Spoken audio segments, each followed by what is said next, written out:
Muy buenos días, estimados estudiantes. ¿Cómo están? Qué alegría reencontrarnos nuevamente el día de hoy, viernes 4 de diciembre del año 2020. Qué alegría realmente estar aquí compartiendo este momento de aprendizaje. También te indico que el día de ayer iniciamos con las novenas en honor a la Virgen de Guadalupe, ¿correcto? Hemos iniciado con nuestras novenas.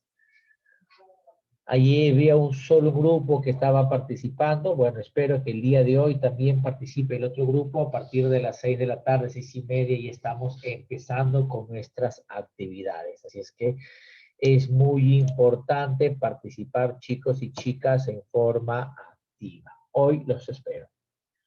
Oye, hoy en el curso de Historia Universal vamos a hablar acerca. Sí, estabas ahí, Raciel. Vamos a hablar acerca de la crisis o de Europa en el siglo XVII, ¿correcto? Vamos a ver cómo era el mundo del siglo XVII. En primer lugar, hacia el siglo XVII hubo un predominio de la civilización europea, ¿correcto? Esta civilización comenzó a expandirse, comenzó a colonizar nuevas tierras. Uno de ellos en el proceso de colonización fue América, ¿correcto? Que estaba bajo el dominio español. Domina las rutas marítimas que unen océanos y continentes. Este dominio de las rutas marítimas le permitió establecer un comercio con los diferentes países. Conocieron el Océano Índico y Pacífico, navegaron por el mar Ártico y se busca comunicar el Atlántico y el Pacífico por el noreste y el sureste. Eso fue posible gracias al viaje de circunnavegación de Bartolomé Díaz. Muy bien. En Europa y en el mundo existieron diferentes tipos de civilizaciones. Por ejemplo, el Islam alcanzó un esplendor político, aunque presenta un retraso tecnológico y científico. Fue importante el Imperio Otomano porque controló el norte de África hasta el Oriente Medio y parte de Europa Oriental. En las zonas de Persia, la India, que era el Imperio Mogol. Además, los piratas berberiscos hostigaban toda la costa del Mediterráneo occidental. Estos piratas en ocasiones contrabandeaban, hundían los barcos que venían cargados de productos de procedencia americana y que iban rumbo a España o alguna otra metrópoli. China y Japón vivían aislados de Occidente y apenas tienen algunas relaciones comerciales y de misioneros que querían llevar el cristianismo a la zona. ¿Qué es lo que pasaba? China comercializaba a través de la seda, pero también existía un producto muy codiciado por los europeos, sobre todo por los ingleses, que era el opio. Japón era un país más cerrado, no permitió el acceso de otras potencias, ¿correcto? Y venía de una economía feudal, basada en la agricultura. Se habían establecido imperios por todo el mundo. En España poseía prácticamente toda América, archipiélagos en el Pacífico y las Indias Filipinas. Hasta 1640 tendrá también las posesiones de Portugal, Brasil y Costa Africana. ¿Por qué? Porque España invadió Portugal. Holanda, Inglaterra y Francia se hicieron de colonias españolas, ¿correcto? Los ingleses en América del Norte, los holandeses en Canadá, y portuguesas de América, Asia y África. Establecen plantaciones de caña de azúcar y café en el Caribe. Rusia, entre Europa y Asia surgirá este gran imperio que se extenderá por la zona de Siberia hasta China y el Pacífico. Entonces ya se configuraban los grandes imperios. Entonces este era el mundo a mediados del siglo XVII.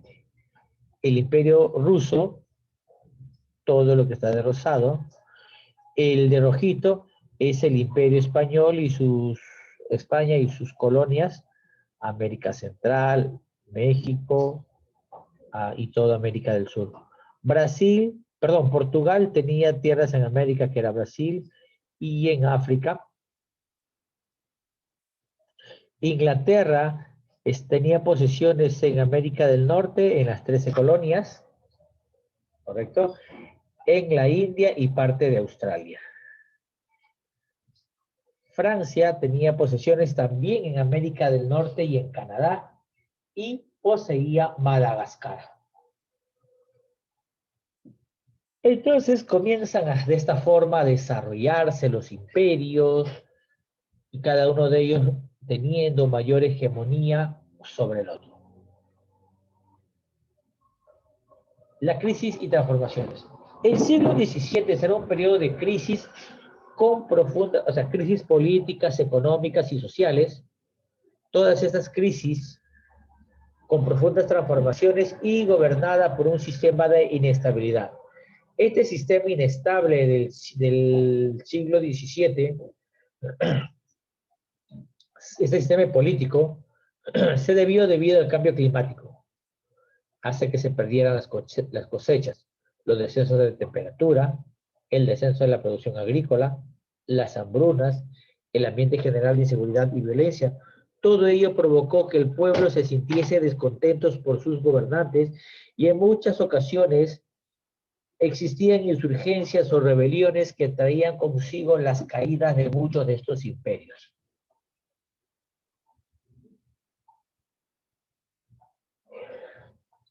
La crisis trajo como consecuencia que las regiones de Europa del norte y oeste pasaran a ser más ricas y pobladas frente a las regiones del sur. Zonas como Italia caen desde el punto de vista económico, demográfico, mientras los países bañados por el norte crecen. ¿Qué significa? Que a pesar de que Italia es una de las grandes potencias a mediados de la Edad Media, ya a partir del siglo XVII comienza a caer, porque ya el auge de los productos no estaba en la India y en China, sino en América. El Atlántico desplaza al Mediterráneo. ¿Qué pasaba acá? Observa. Voy al mapa. Mira el mapa. Este de aquí, lo que estoy sombreando es el mar Mediterráneo. Los productos venían... Ay, ¿qué pasó? ¿Es en serio? Un instante, chicos. Ya, ahora sí. ¿Qué es lo que pasaba? Los productos venían de China y de la India, cruzaban todas estas rutas comerciales y llegaban hacia Europa por el mar Mediterráneo. Este era el mar Mediterráneo. Tras la conquista y el sometimiento de América, ya existió un comercio, ya Mediterráneo fue desterrado, y el comercio, todo el comercio se desplazaba en el océano Atlántico. ¿Por qué? Porque los barcos navegaban de oriente a occidente y de occidente a oriente de forma viceversa. Significaba que de Europa iban hacia América los barcos, y de América regresaban a Europa con todos los productos para ser comercializados en Europa. Es la edad de oro. Aparecen ciudades como Ámsterdam, Estocolmo, Londres y París. Se convierten en las ciudades más pobladas y más importantes frente a las tradicionales Lisboa, Sevilla y Nápoles. Estas primeras ciudades, Lisboa, Sevilla y Nápoles, eran ciudades que se estaban dedicando al comercio. Pero tras el nacimiento de las nuevas ciudades, ¿qué significaba? Que las industrias, que los procesos económicos se estaban desarrollando dentro de la urbe, ya no en zonas costeras ni alejadas.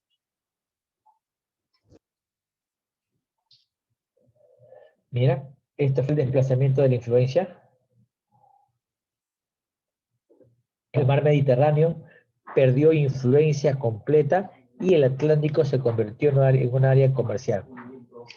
Los productos se comercializaban entre las principales ciudades de Inglaterra, Francia, Alemania y Países Bajos, que era Holanda, ¿correcto?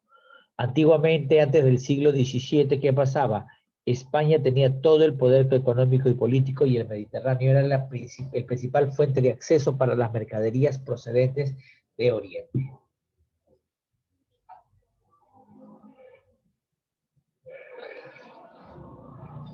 Surgen nuevas formas económicas y sociales. A ver, Países Bajos e Inglaterra. En 1800 existían 8 millones de habitantes y en 1700 7 millones de habitantes. ¿Qué pasó? ¿Por qué la baja demografía? Porque algunos habitantes dejaban sus países e iban a otros en busca de nuevas oportunidades o producto de la crisis y las hambrunas. Inglaterra, muy por el contrario, comenzó a crecer. En 1600 existían 4 millones de habitantes y en 1700 7 millones. Todo ello debido a la prosperidad económica que emanaba de Inglaterra.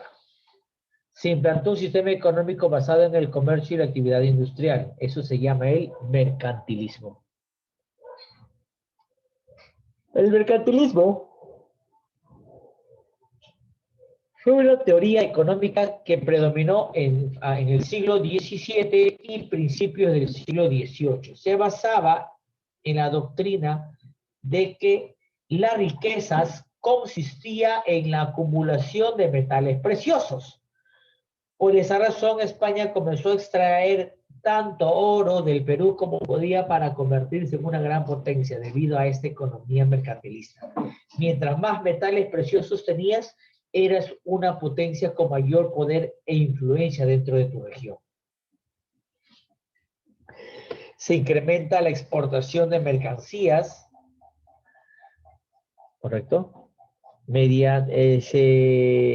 estas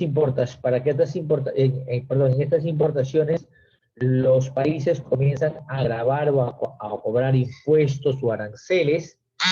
Esto era con el objetivo de proteger la industria nacional. Como por ejemplo, a ver, yo traigo un pantalón de China que me cuesta 5 soles y un pantalón hecho por un confeccionista peruano me cuesta 25 soles. ¿Yo qué voy a preferir? Prefiero comprarme el de China. Entonces, para proteger la industria nacional, se crean los impuestos. Esta política se llama el proteccionismo. Y cada estado tiene que proteger su industria frente a otras industrias. También existió un sistema del intervencionismo, que significa que la producción agraria e industrial estaba controlada a través de los monopolios. Se controlaba la producción para que no existiera un excedente tan grande, pero para que tampoco faltase. Se fomentó la construcción de carreteras y canales para favorecer el comercio entre las regiones. Es en esta época donde aparecen las diferentes ligas, las ligas lombardas, ligas que era un conjunto de países que se habían formado una alianza para proteger a sus mercados, correcto, sus mercados locales contra a otros mercados expansionistas.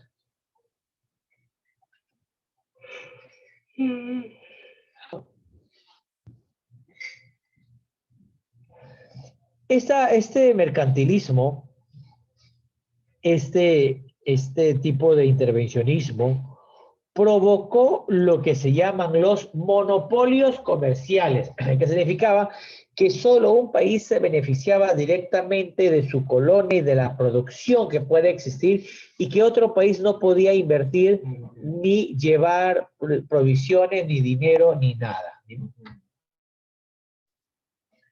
Por ejemplo, Inglaterra tenía un monopolio comercial con la India, por eso creó la Compañía de Indias Orientales, que significaba que solo Inglaterra podía comerciar con los productos indios, otro país no podía intervenir. Con América se creó la Compañía de las Indias Orientales, ¿correcto? Pero eso estuvo a cargo de la administración de los españoles. Ellos se encargaban de que todo el producto que se realizaba en América o en sus colonias llegase directamente a España y que de España comenzaran a repartir o a vender a otros mercados.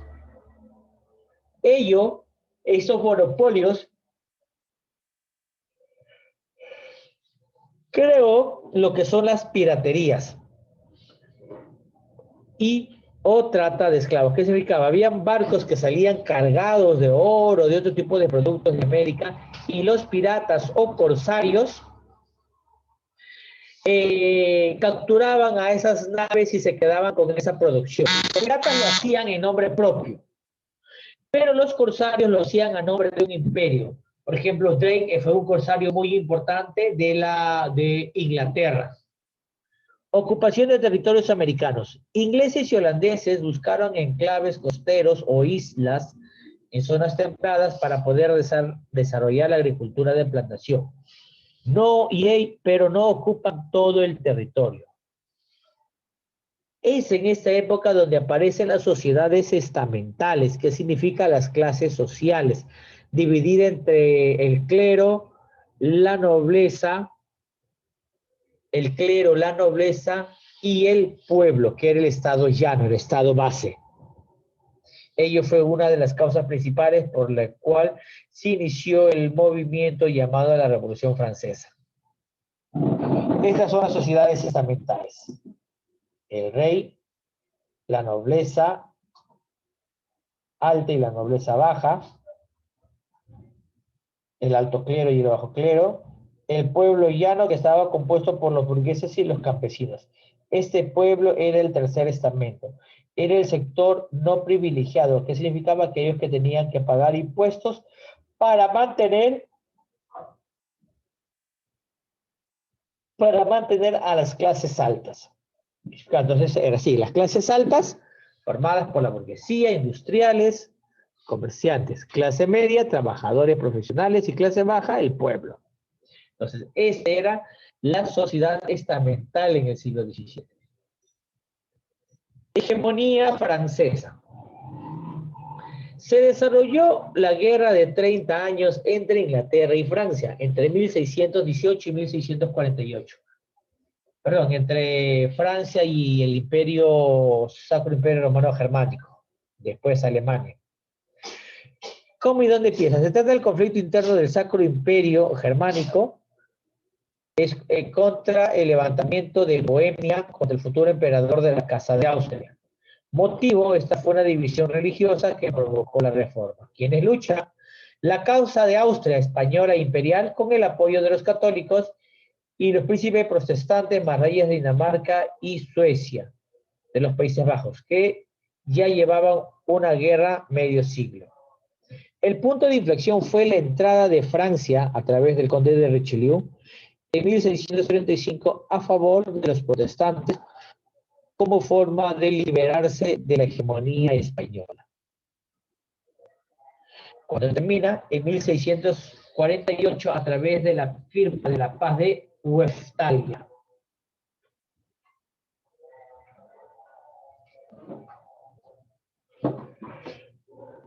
Acá vemos, por ejemplo, un mapa de la situación religiosa.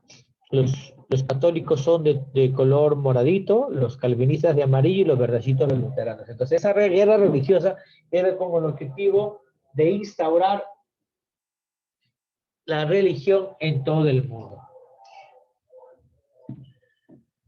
Los tercios españoles eran las tropas de élite en Europa cuando comenzó la Guerra de los 30 años. Por ello, en la batalla de Rocroi, según el concepto de honor de la época, se les guardó el privilegio de ocupar la posición más expuesta en la vanguardia, frente a los tercios italianos o alemanes. ¿Qué significaba? Que como los españoles eran unos soldados muy valientes, y por respeto, a ellos se les colocaba en el frente de batalla. Y detrás de ellos venían ya los tercios o el ejército alemán o el ejército italiano. El honor y la honra eran los valores fundamentales en el terreno militar. Muy diferente a los de hoy en día. Al parecer, oficiales y tropas tenían verdaderos conflictos entre ellos para ponerse al frente del tercio. Era una peligrosa posición que sin duda les llevaría a la muerte. Pero a la vez era una posición honorable. ¿Por qué? Porque estaba establecido un castigo para aquel que se saltara el orden de combate. Después de la derrota de Rocrio, el tercio español perdieron su posición privilegiada frente al resto de los tercios europeos. Entonces, estar al frente de la batalla, adelantito, te daba prestigio, te daba fama, por eso tenías honor y tenías honra, y solo los quienes estaban adelante eran los soldados españoles, pero eran los primeros en morir. Vivo los franceses y los italianos y los alemanes. Ellos iban atrasito. La paz de Westfalia fue una paz que puso fin a la guerra de 30 años. Fijó un orden que se caracterizó por que los príncipes podían elegir libremente su religión, sus súbditos debían adoptar obligatoriamente o emigrar. ¿Qué significaba? Que si el príncipe decía establecer esa religión, todos sus súbditos deberían de practicarla. La Casa de Austria se vio desprovista de poder efectivo, fortaleciendo la independencia de los primeros.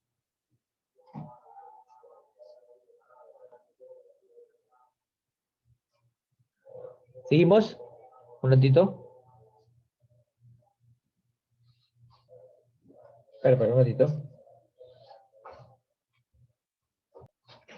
Francia fue la más beneficiada ya que pudo dedicarse completamente a luchar contra Felipe IV de España, supuso el fin de las guerras religiosas, dejando el sur y el oeste para los católicos y el norte y el este para los protestantes. ¿Qué significaba?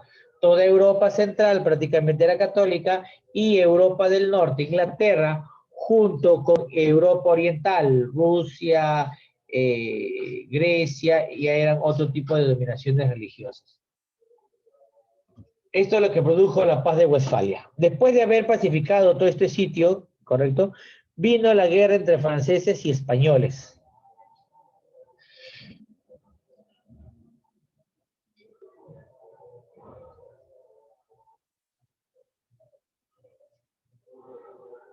La Francia de Luis XVI.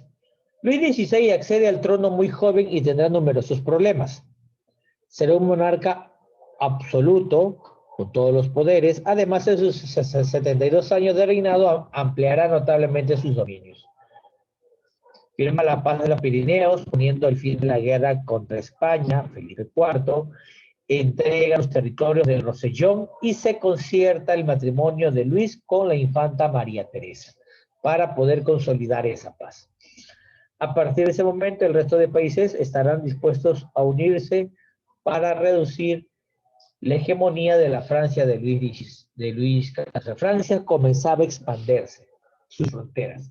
Entonces, muchos países estaban dispuestos a unirse al Imperio francés para poder mantener, digamos, parte de sus países y tomar posesión de otros territorios. Estamos en Luis XVI. La Revolución Inglesa y el Acta de los Derechos. Tras la reforma en Inglaterra, surgieron dos bandos, los anglicanos y los puritanos. Los anglicanos apoyados por el rey y los puritanos de una tendencia religiosa. Ocurre la guerra civil entre 1642 y en 1649 se ejecuta Carlos IV de Cromwell y se instaura la República Inglesa. En 1660 vuelve a la monarquía, aunque sigue la inestabilidad. Y en 1688 rechazan al rey Jacobo I en la Revolución Gloriosa. Y termina con la firma del Acta de los Derechos, donde Inglaterra se convierte en una monarquía parlamentaria. Acá está Oliver Cromwell, que fue sacado del reinado de Inglaterra debido a que los ingleses no querían a Oliver, un católico, dentro del poder, así es que llamaron a María, la hija, y con su esposo Guillermo de Orange de Holanda, dieron un golpe a Oliver Cromwell y lo sacaron del poder. Eso mismo es que se pasaba. Muy bien, ahí nos quedamos y en la próxima clase comenzamos a hablar del absolutismo. Muy bien, chicos, ¿alguna pregunta, alguna duda, alguna inquietud?